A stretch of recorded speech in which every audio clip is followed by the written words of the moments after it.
جانے جہاں پیش کرنے جا رہا ہے مصحف ناول کی قسط نمبر 33۔ پھر کون؟ وہ چونکی؟ کیا ہمایوں؟ اس کا نام اس نے بہت آہستہ سے لیا تھا۔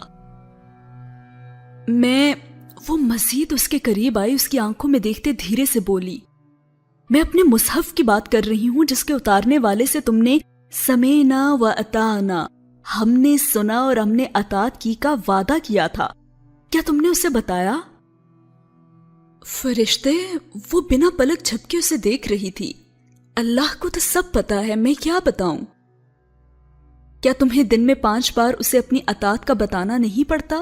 تو پھر اپنے فیصلوں میں تم اسے کیسے بھول سکتی ہو؟ محمل ٹکر ٹکر کر اس کا چہرہ دیکھنے لگی۔ اس کی سمجھ میں نہیں آ رہا تھا کہ فرشتے کیا کہہ رہی ہیں، کیا سمجھانا چاہ رہی ہیں۔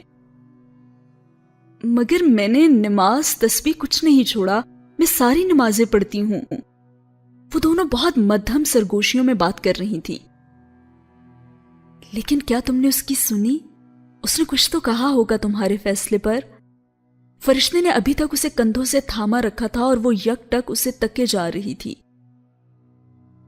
محمل، تم اس کی باتیں سنتی تو صحیح، اس سے پوچھتی تو صحیح، تم قرآن کھولو اور سورہ مائدہ کا ترجمہ دیکھو۔ اس کی آواز میں تعصب کھل گیا۔ محمل نے ایک جھٹکے سے اس کے ہاتھ اپنے شانوں سے ہٹائے، اسے لگا اس سے غلطی ہو گئی ہے۔ میں ابھی آتی ہوں، آپ جائیے گا نہیں۔ وہ کامدار دوپٹے کا پلو انگلیوں سے تھامے ننگے پاؤں بھاگتی ہوئی کمرے کی طرف گئی۔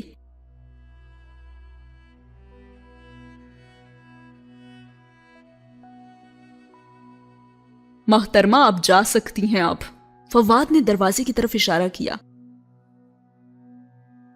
اور فرشتے نے بھی صحیح کرارا جواب دیا، یہ میرے باپ کا گھر ہے، اس میں ٹھہرنے کے لیے مجھے آپ کی اجازت نہیں چاہیے۔ وہ رخائی سے کہتی صوفے پہ بیٹھی اور پھر سے موبائل اٹھا لیا۔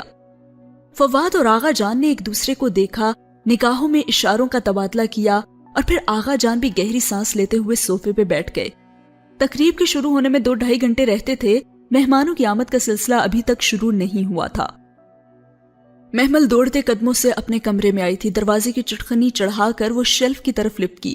سب سے اوپر والے خانے میں اس کا سفید جلد والا مصحف رکھا تھا۔ اس نے دھڑکتے دل کے ساتھ دونوں ہاتھوں سے اوپر رکھا مصحف اٹھایا اور آہستہ سے اسے دونوں ہاتھوں میں تھامے اپنے چہرے کے سامنے لائی۔ اسے سب یاد رہا تھا، صرف یہ بھول گیا تھا کیوں۔ وہ اسے مضبوطی سے پکڑے بیڈ پہ آ بیٹھی اور کور کھولا۔ وہ سورہ مائدہ کی 106 آیت تھی جس وقت کلاس میں مسرت کی موت کی خبر کی وجہ سے اسے بلوایا گیا تھا۔ اس وقت یہی آیت پڑھائی جا رہی تھی، اے ایمان والو، جب تم میں سے کسی کی موت کا وقت آ جائے اور وصیت کر رہا ہو تو۔ چند الفاظ پڑھ کر ہی اس کا دل بری طرح سے دھڑکا۔ اس نے زور سے پلکیں جھپکی۔ کیا وہ سب کچھ واقعی ادھر لکھا تھا؟ وصیت، موت کا وقت، وصیت؟ مسرت نے مرتے وقت وصیت کی تھی؟ تمہارا رشتہ وسیم سے، بہت سی آوازیں ذہن میں گٹمٹ ہونے لگی اور وہ سر جھٹک کر پھر سے پڑھنے لگی۔ اے لوگو جو ایمان لائے ہو، جب تم میں سے کسی کی موت کا وقت آ جائے اور وصیت کر رہا ہو تو اس کے لیے شہادت کا نصاب یہ ہے کہ تمہاری جماعت میں 2 صاحب عدل آدمی گواہ بنائے جائیں، یا اگر تم سفر کی حالت میں ہو اور وہاں موت کی مصیبت پیش آ جائے تو غیر لوگوں ہی سے 2 گواہ لے لیے جائیں۔ پھر اگر ان کی بتائی ہوئی وصیت میں کوئی شک پڑ جائے تو نماز کے بعد دونوں گواہوں کو مسجد میں روک لیا جائے اور وہ قسم کھا کر کہیں کہ ہم کسی فائدے کے عوض شہادت بیچنے والے نہیں ہیں، اور خواہ کوئی ہمارا رشتہ دار ہی کیوں نہ ہو، ہم اس کی رعایت کرنے والے نہیں، اور نہ ہی خدا واسطے کی گواہی کو ہم چھپانے والے ہیں، اور اگر ہم نے ایسا کیا تو گناہ گاروں میں شمار ہوں گے۔ وہ ساکت سی ان الفاظ کو دیکھ رہی تھی، اس کی آنکھیں پتھرا گئیں۔ قرآن کو تھامے دونوں ہاتھ بے جان سے ہو گئے تھے۔ کیا وہ سب واقعی یہاں لکھا ہوا تھا؟ مگر کیسے؟ وصیت، 2 افراد کی قسم کھا کر گواہی، رشتہ دار، یہ سب تو اس کے ساتھ ہو رہا تھا۔ وہ پلک تک نہ جھپک پا رہی تھی. اس کا دل جیسے روب سے بھر گیا تھا، روب سے اور خوف سے. یکا یک اسے لگا اس کے ہاتھ کپ کپا رہے ہیں، اسے ٹھنڈے پسینے آ رہے ہیں. وہ بہت بھاری کتاب تھی، بہت بھاری، بہت وزنی. وہ جس کا بوجھ پہاڑ بھی نہ اٹھا سکتے تھے، وہ کیسے اٹھا سکتی تھی؟ اسے لگا اس کی ہمت جواب دے جائے گی، وہ اب مزید بوجھ نہیں اٹھا پائے گی. وہ عام کتاب نہیں تھی، اللہ کی کتاب تھی. اسے اللہ نے اس کے لیے، خاص اس کے لیے اتارا تھا. ہر لفظ ایک پیغام تھا، ہر سطر ایک اشارہ تھی. اس نے اتنی زندگی ضائع کر دی، اس نے یہ پیغام کبھی دیکھا ہی نہیں. اور وہ خود سے باتیں کرنے لگی. محمل، تم نے اتنی عمر بیکار گزار دی. یہ کتاب غلاف میں لپیٹ کر بہت اوپر سجانے کے لیے تو نہ تھی، یہ تو پڑھنے کے لیے تھی نا. ہر دفعہ کی طرح آج پھر اس کتاب نے اسے بہت حیران کیا تھا. سوچنا سمجھنا تو دور کی بات، وہ تو حیرانگی سے ان الفاظ کو تکے جا رہی تھی. یہ سب کیا تھا؟ کیسے اس کتاب کو سب پتا ہوتا تھا؟ اور پھر ایک آواز آئی، کیونکہ یہ اللہ کی کتاب ہے نادان لڑکی، یہ اللہ کی کتاب ہے، اس کا پیغام ہے خاص تمہارے لیے. تم لوگ نہ سننا چاہو تو یہ الگ بات ہے. کسی نے اس کے دل سے کہا تھا. وہ کون تھی وہ نہ جانتی تھی. دروازہ کھلنے کی آواز پہ سب نے چونک کر اس طرف دیکھا. وہ آہستہ سے چلتی آ رہی تھی.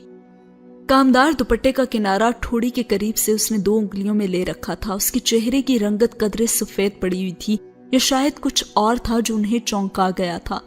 وہ دھیرے دھیرے چلتی ہوئی ان کے سامنے آ کھڑی ہوئی.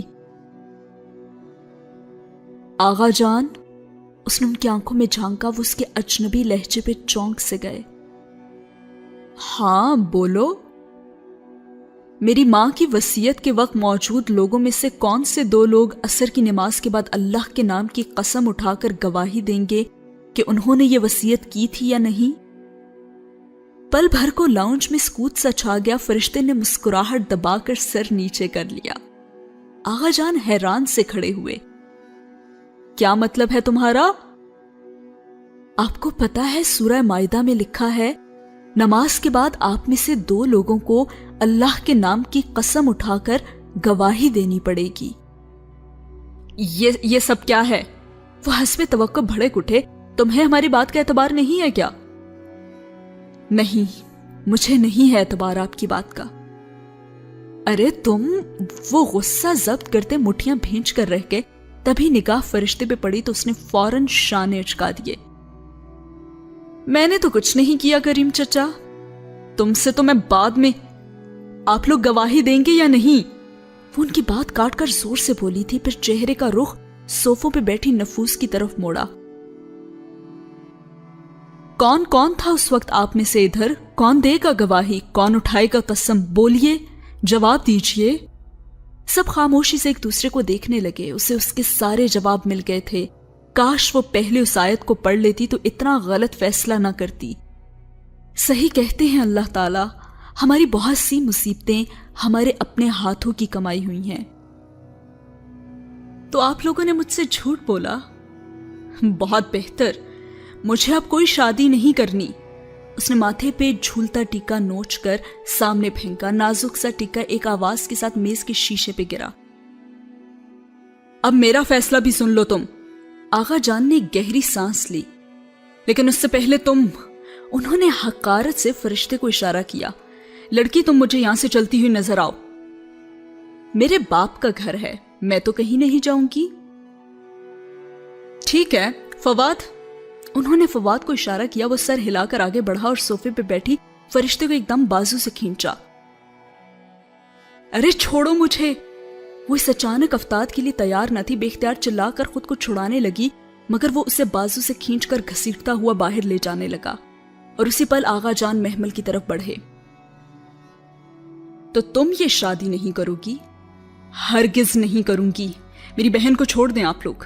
وہ غصے سے فواد پہ جھپٹنا ہی چاہتی تھی جو فرشتے کو زبردستی باہر لے کر جا رہا تھا، مگر اس سے پہلی آغا جان نے اس کو بالوں سے پکڑ کر واپس کھینچا.